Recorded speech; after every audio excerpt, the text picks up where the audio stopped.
Une voile, une planche et la mer. Qu'importe la discipline, Théo Demanez est tout simplement à l'aise sur l'eau. Il n'a que 6 ans lorsqu'il teste le kitesurf pour la première fois, au club de ses parents, à la baie orientale. Un terrain de jeu qu'il apprécie toujours autant, et sur lequel il continue à s'entraîner. Ça va tranquille, la forme? Ça va mec? Ça va et toi? Yes, super. Alors là du coup on a Win Adventure, c'est l'école de voile de mon père. Et c'est un peu mon spot, mon repère où je viens kiter tous les jours et où je m'entraîne au quotidien. C'est ici que ça a commencé, c'est ici que j'ai débuté le kite, la planche à voile, la wing, le foil, un peu tous les sports. Être un sportif professionnel demande de la discipline et surtout un soutien constant. Depuis ses débuts, il a pu compter sur la présence de ses parents. Il a été d'abord autodidacte, il a tout appris tout seul. Il a commencé le kite tout seul à 8 ans. On a juste fait un cours. Au bout d'un cours, il commençait à naviguer. Il s'est entraîné tout seul, il a persévéré, il a inventé des nouvelles figures. Il a été vite repéré. Donc voilà, on était fiers de ça et on l'a laissé partir dans cette voie-là. Pour lui, les sports nautiques représentent une quête incessante de liberté. Ce que j'aime avant tout, c'est la liberté que ça procure. Tu peux te déplacer sur l'eau, tu peux faire des figures, tu peux naviguer, rider dans les vagues. Tu as tellement de possibilités en fin de compte que c'est juste un super moyen d'externaliser. Tu es toujours dans des conditions différentes. Aucune session se ressemble et c'est ça qui est plaisant en fin de compte. Véritable passionné des sports de glisse, il a testé dès leur début bon nombre de disciplines. C'est la diversité qui m'attire, c'est le fait d'avoir grandi sur Saint-Martin. C'est une île en termes de conditions qui est très diversifiée, c'est-à-dire qu'on peut avoir 2 semaines de swell non-stop de vagues ou 2 semaines de vent non-stop, mais on ne va jamais avoir tous les jours un peu tout type de conditions. Donc pour moi, il faut savoir s'adapter à ces conditions-là si on veut passer du temps à l'eau au maximum, maximiser sa progression.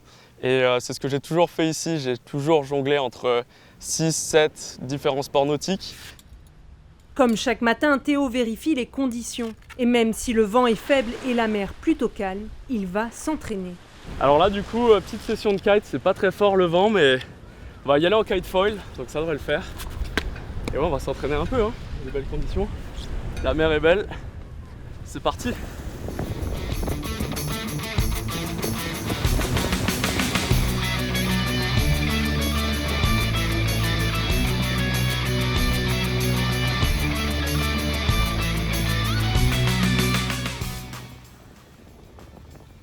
Pour compléter ses entraînements en mer, il se rend 4 à 5 fois par semaine dans une salle de crossfit. Je fais en crossfit presque quotidiennement pendant la semaine pour m'entraîner et ça devient complémentaire un peu au sport que je pratique. Donc c'est assez important de s'entretenir en termes de cardio, de gainage, d'explosivité, d'haltéro. Enfin, il y a pas mal de facteurs au crossfit qui est une discipline très complète. C'est à seulement 16 ans que Théo débute la compétition internationale en kitesurf sur les championnats du monde. Depuis 2 ans, il est revenu sur le circuit et cette année, il sera présent sur 10 compétitions. Il est l'un des meilleurs Français en kite de vague et en kitefoil freestyle.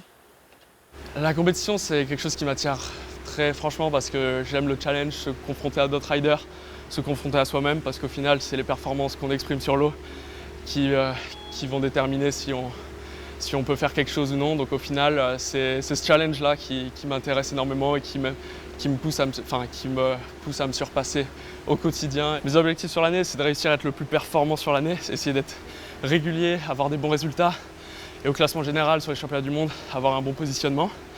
Maintenant, chaque étape est tellement différente qu'il faut cibler étape par étape et se focaliser sur ses points forts, travailler ses points faibles et réussir un peu à se surpasser à ce niveau-là pour espérer faire les meilleurs résultats possibles. C'est des compétitions, on a extrêmement de concurrence, le niveau est très élevé. Dans quelques semaines, Théo quittera son île natale pour plusieurs mois. L'Allemagne, le Maroc et le Brésil font partie de ses prochaines destinations.